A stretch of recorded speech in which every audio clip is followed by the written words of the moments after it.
the Russians were playing war games of their own.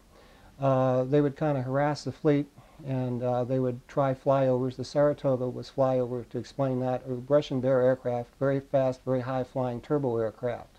They got like 8 props on them.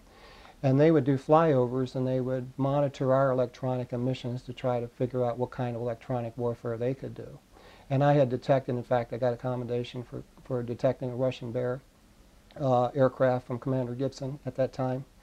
And so we were particularly on watch for this. My job was to be able to challenge. I knew what commercial aircraft were. I could check their, is it friend or foe signals or stuff like that. I knew about the tactics the Soviets used. Soviet military aircraft would get into commercial air corridors and try to be masked by the IFF squawk from the back of commercial aircraft.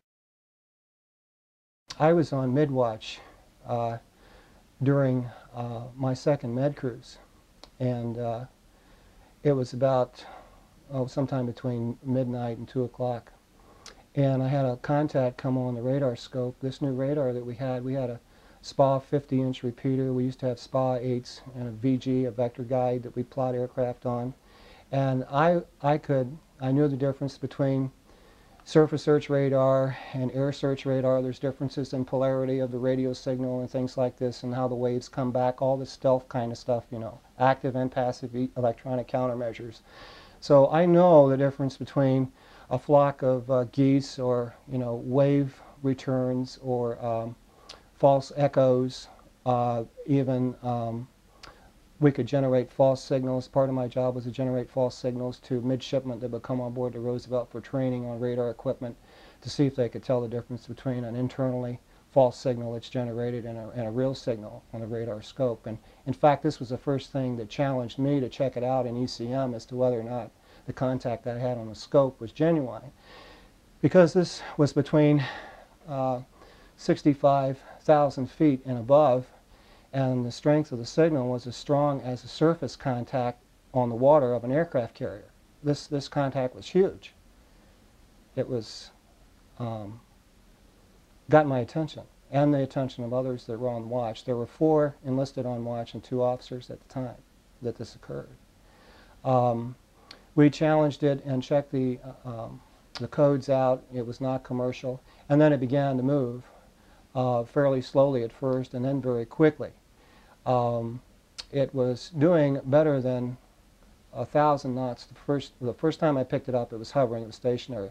Then it was doing about 1,000 knots. Then we contacted, it was over 500 miles away. And that high up, even though horizon line is at 18 miles on the Earth, when you have that high in altitude, you can detect aerial contacts at a much greater distance than line of sight, or UHF, let's say, communications. And so anyway, in this particular case, it was showing up on height-finding equipment, and it was showing up on radar equipment. The CO came in, and he wanted to know what the heck was going on here, and they looked at it and asked what the hell was that, you know, and it got the attention of the captain at that time. Was Captain Clark, was my captain. My commander was Commander Gibson at the time. And there was only one person on watch in ECM, and before I knew, in a matter of 15 minutes, the ship was being turned, and 2 Phantom IIs were being prepared for launch. Now I got on a set of headphones, and I'm on a SPA 8 repeater now, and I'm listening to communications between the pilot and the CO flight ops. And when you go to general quarters, you do the same thing, and I was used to doing this because one of my jobs during general quarters was to sit right next to the commander of our division and to listen to the cap aircraft, and my job was to log in all the tally hos and everything. My job was as recognition expert also to be able to identify different types of Navy ships, foreign ships, commercial ships, maritime ships, and aircraft, not only electronically but visually, be familiar with electronic fingerprints. In any event, the Phantom IIs went to afterburners, and they were about 100 miles or so away from this contact and turned on the conical scan radar to lock on, and it winked out. Just disappeared. I could see the 2 Phantom IIs on my scope, and this thing winked out. They flew around for about 10 minutes, and then they headed back to the ship.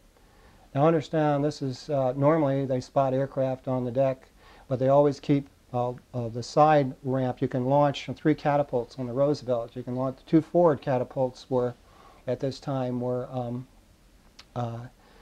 occupied with aircraft spotted on the deck, and they launched these Phantom IIs off the angled catapult, and then they recovered them. And after they recovered them, about 35 minutes later, after they land on the pipe, 35 minutes later, and everybody's settled down, this thing winks back on again, and it's about 12 to 15 miles from the ship, hovering at about 30,000 feet. It's a clear night, stars are out, and the lookouts, I can talk to them on my headphones here. Everybody's connected. Your air plotter, your surface plotter, your officer, your flag plot, the captain or whoever the officer of the watch is up in the conning tower. And on an aircraft carrier, this is very serious business because, you know, you have a lot of people involved and a lot of safety factors involved, and so it's not a normal thing just to fire things up that quick. And in any event, they went out and the lookouts couldn't see anything. Nobody could see anything, but it was there on our radar scope. It was not a false signal. I never saw anything. I never left mine, but all I could hear were the reports coming over my headphones. And then the thing that really startled me the most was that after I got a break, we'd get, you know, they're pretty diligent about this in the Navy even today, is that you'd get breaks, at least a 10-minute break in every hour of watch because they want to keep you fine-tuned. And so I went down the corridor, and for this time, for the first time, I saw 2 armed Marines there. 2 Marines there, the one that usually stands with the captain, and they're outside ECM, and they wouldn't let me in there, and I had a clearance to be in there. And then I saw other officers there whom I had never even seen before. So something went down. And the planet is becoming intellectually celibate, in my opinion. People are walking around in a daze. They have no idea what is going on. No idea.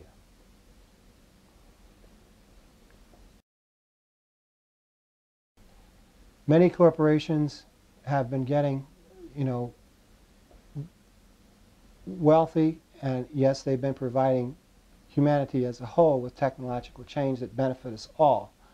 But they really aren't sharing the meat and the source of where it all came from, and ultimately, they're not sharing the truth about UFOs. They aren't sharing the truth about UFOs. They are real, period.